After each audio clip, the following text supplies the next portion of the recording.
नक्सलियों का हाफिज सईद ढेर हो चुका है। हाफिज सईद तो आप जानते हैं पाकिस्तान का सबसे बड़ा आतंकवादी, और भारत में नक्सलियों का सबसे बड़ा आतंकवादी जिसका नाम है हिडमा मर गया। इसको कहते थे नक्सलियों का हाफिज सईद। एंटी नक्सल ऑपरेशन में मारा गया। अब आप सोच कर देखिए अमित शाह ने क्या डेडलाइन दी थी देश को। 31 मार्च 2026। 31 मार्च 2026 देश से लाल आतंक के अंत की डेडलाइन दी थी। रेड टेरर का गेम ओवर हो जाएगा तब तक। नक्सल मुक्त भारत का सपना दिखाया था देश के गृह मंत्री अमित शाह ने। लेकिन जिस स्पीड से काम हो रहा है ना साहब, जिस स्पीड से नक्सलियों का सरेंडर हो रहा है, जिस स्पीड से बड़े बड़े नक्सली मारे जा रहे हैं, लग रहा है वो डेडलाइन से पहले ही काम पूरा हो जाएगा, बहुत तेजी से। सबसे बड़ा बता रहा सबूत है जिस नक्सली हिडमा को, अब ये नाम हो सकता है संभवतः आपने पहली बार सुना। मैं आपको बताता हूं, इस हिडमा को ना 20 साल से एजेंसियां ढूंढ रही थी। 20 साल से उसे एनकाउंटर में उसकी पत्नी समेत ढेर कर दिया गया, मार दिया गया। हिडमा का मारा जाना बहुत बड़ी कामयाबी है, क्योंकि दशकों तक वो एक तरीके से गायब रहकर ना भारत को घाव पर घाव दे रहा था। लेकिन गृह मंत्री ने दे दी थी डेडलाइन। उसका ना कोई सटीक ठिकाना मिलता था। 20 साल से एजेंसियां ढूंढ रही थी। यह आज की सबसे बड़ी खबर है। ना ही उसके किसी रूट की जानकारी होती थी। लेकिन साहब, गृह मंत्री अमित शाह के नेतृत्व में जिस कुशलता और कौशलता के साथ नक्सलियों के खात्मे वाले प्लान पर हमारी एजेंसीज ने काम किया, उसकी वजह से देश में अब रेड टेरर बहुत जल्द कहा जाएगा। एक था रेड टेरर साहब, एक था लाल आतंक। अब वैसे व्हाइट टेरर आ रहा है, उसको भी गंभीरता से लेने की जरूरत है। ये व्हाइट कॉलर टेररिज्म, और ये वही लाल आतंक है जिसको लेकर कहा जाता था कि ये कभी खत्म नहीं हो सकता। ये जल जंगल जमीन से जुड़ा मुद्दा है। मुझे याद है कुछ कांग्रेस के नेताओं ने इनको क्रांतिकारी की संज्ञा दे दी थी कि ये तो क्रांतिकारी होते हैं। साहब, आप सुनिए, आजादी के बाद से ना जाने कितनी सरकारें आई, कितनी नक्सलवाद की समस्या जस की तस बनी रही। आप जानते हैं 2014 से 2024 तक नक्सलवाद, ये जो ग्राफिक्स आप देख पा रहे हैं, ये 40% हिस्से में लाल आतंकवाद देश के 40% हिस्से पर था। 40%। 14 मोदी सरकार नक्सलवाद के खिलाफ जो अभियान चलाया गया, उसके बाद अब नक्सलवाद कितना रह गया? 7 to 8%। 40 से अब देखिए 7 से 8% क्षेत्र में रह गया। वो भी स्वच्छता अभियान जो चल रहा है ना नक्सलियों के खिलाफ, खात्मे की कगार पर है। हिडमा कितना खतरनाक, जैसे कह रहे हैं कि आप आतंक की कमर तोड़ देते हैं। ये हिडमा को मारकर नक्सल आतंकवाद की कमर तोड़ दी है। इसको आप ऐसे भी समझ सकते हैं कि वो देश के सबसे बड़ी जांच एजेंसी NIA का मोस्ट वांटेड नक्सली आतंकवादी था। हिडमा पर अलग अलग एजेंसियों ने कुल मिलाकर 1 करोड़ से ज्यादा का इनाम रखा था। 1 करोड़। छत्तीसगढ़ 1 करोड़ का इनामी। छत्तीसगढ़ के सुकमा जिले का रहने वाला हिडमा 20 सालों से लाल आतंक का सबसे बड़ा चेहरा था। इसे मैं बार बार कहूंगा, ये नाम आपने हिडमा ना सुना हो, लेकिन हाफिज सईद तो सुना होगा, ओसामा भी सुना होगा। ये क्रूरता के मामले में ओसामा का बाप कह लीजिए इसको आप। ये हिडमा जो है, ये हाफिज सईद नहीं, हाफिज का बाप कह लीजिए। इतना खूंखार खतरनाक आतंकवादी था ये नक्सलियों का। क्योंकि हाफिज सईद जैसे मोस्ट वांटेड आतंकवादी और भारत के बड़े दुश्मन ने साहब देश को जितना नुकसान पहुंचाया, नहीं पहुंचाया, उससे कहीं ज्यादा नुकसान देश के अंदर छिपे इन खतरनाक नक्सली और उसके गुर्गों ने पहुंचाया। एक अनुमान के मुताबिक सुनिए, इसने सुरक्षा बलों पर 26 से ज्यादा बड़े हमले किए। 26 बड़े हमले सुरक्षा बलों पर। 150 से ज्यादा सुरक्षा कर्मियों की जान गई। 1 करोड़ का इनामी, सुरक्षा बलों पर 26 हमले, 150 की मौत। इसके अलावा स्थानीय लोगों पर हमले, इंफ्रास्ट्रक्चर और विकास कार्यों में जो रुकावट डाली गई, उसका अनुमान लगाना इम्पॉसिबल है। यही वजह है कि नक्सल के संपूर्ण खात्मे के लिए चलाए जा रहे अभियान के तहत अब सुनिए, गृह मंत्री अमित शाह ने सुरक्षा बलों को हिडमा को खत्म करने के लिए 30 नवंबर 2025 तक की डेडलाइन दी थी। 30 नवंबर 2025 तक साहब, जिसके बाद से आंध्र प्रदेश, छत्तीसगढ़, तेलंगाना की सीमा पर स्थित घने घने जंगलों में सर्च ऑपरेशन चल रहा था। इस डेडलाइन को पूरा होने में अभी दिन बचे हैं 12। लेकिन सुरक्षा बलों ने 12 दिन पहले ही 1 करोड़ के इनामी इस नक्सली को मुठभेड़ में मार गिराया। अच्छा, ये कहां हूं, ये सुनिए इस एनकाउंटर की कहानी सुनिएगा, आपको बहुत अच्छा लगेगा। ये मुठभेड़ जो मरा हिडमा, ये छत्तीसगढ़ आंध्र प्रदेश बॉर्डर पर मुठभेड़ हुई।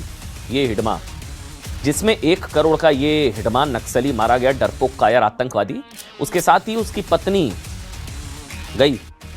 4 अन्य नक्सलियों को ढेर कर दिया गया। जिस जगह पर यह एनकाउंटर हुआ वो जगह आंध्र प्रदेश में आती है। हालांकि ये पूरा इलाका घने जंगलों के बीचों बीच है, डेंस फॉरेस्ट। छत्तीसगढ़, तेलंगाना और आंध्र प्रदेश तीनों राज्यों का इसको कहा जाता है, ये ट्राई जंक्शन पॉइंट है। 3 स्टेट्स का ट्राई जंक्शन पॉइंट।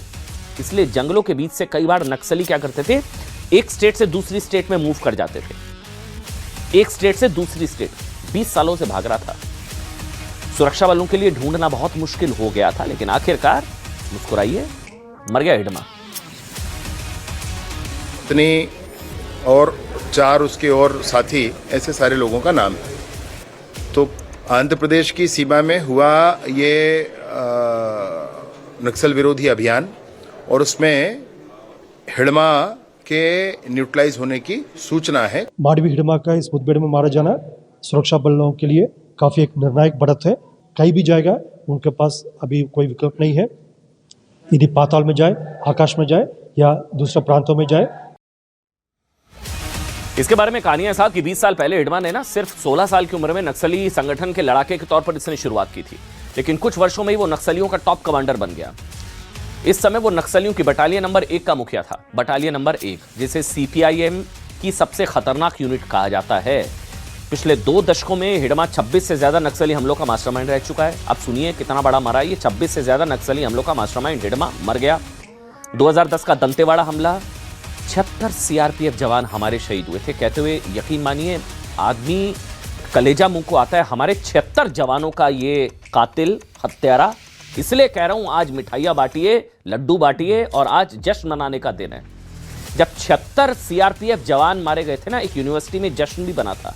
मुझे आज जानकारी नहीं, मैं चाहूंगा अगर इसको पता किया जाए कि क्या उस यूनिवर्सिटी में आज जश्न मना, जब 76 सीआरपीएफ जवान शहीद हुए थे नक्सली हमले में दंतेवाड़ा में। एक भारत में एक जगह एक यूनिवर्सिटी में जश्न मना था। आज उन 76 सीआरपीएफ जवानों को जो, अच्छा हाँ एक मिनट रुकिए, उस तरफ देखिए, आज जश्न मना है उस यूनिवर्सिटी में नहीं, सुकमा में जश्न मना है। ये जो पटाखे फोड़े जा रहे हैं ना, ये हिडमा के मरने पर पटाखे फोड़े गए, आतिशबाजियां हुई हैं। उस यूनिवर्सिटी में जश्न मनाना है, पता नहीं। 76 सीआरपीएफ जवानों का बदला। और ये आपको याद होगा, वो आपने कई बार सुना होगा, झीरम घाटी नरसंहार। झीरम घाटी कोई नहीं भूल सकता। कांग्रेस के बड़े बड़े नेताओं समेत 27 लोग मार दिए थे नक्सलियों ने। 2017 का सुकमा अटैक, 27 की मौत। 2017 सुकमा अटैक, सीआरपीएफ के 12 जवानों की मौत। 2021 सुकमा बीजापुर अटैक, 22 सुरक्षाकर्मी शहीद हुए।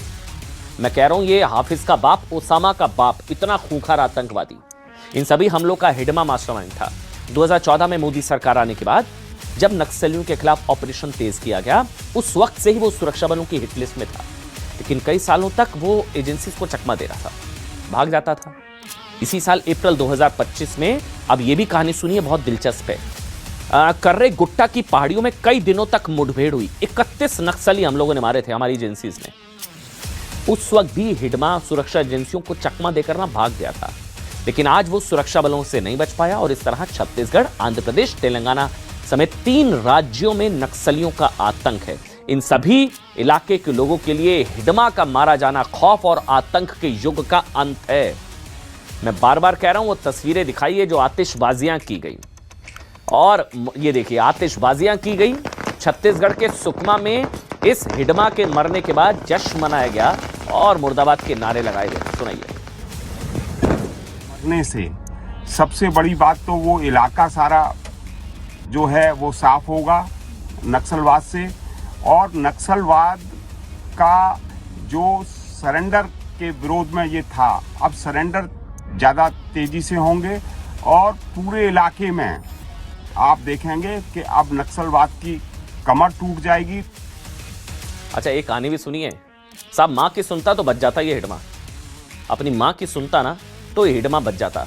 दरअसल कुछ दिन पहले हिडमा की माँ ने भी उससे अपील की थी साहब कि वो नक्सली विचारधारा को छोड़कर वापस लौट आए, सुरक्षा वालों के सामने सरेंडर कर दे। कई नक्सलियों ने सरेंडर किया, नया जीवन उनको मिला।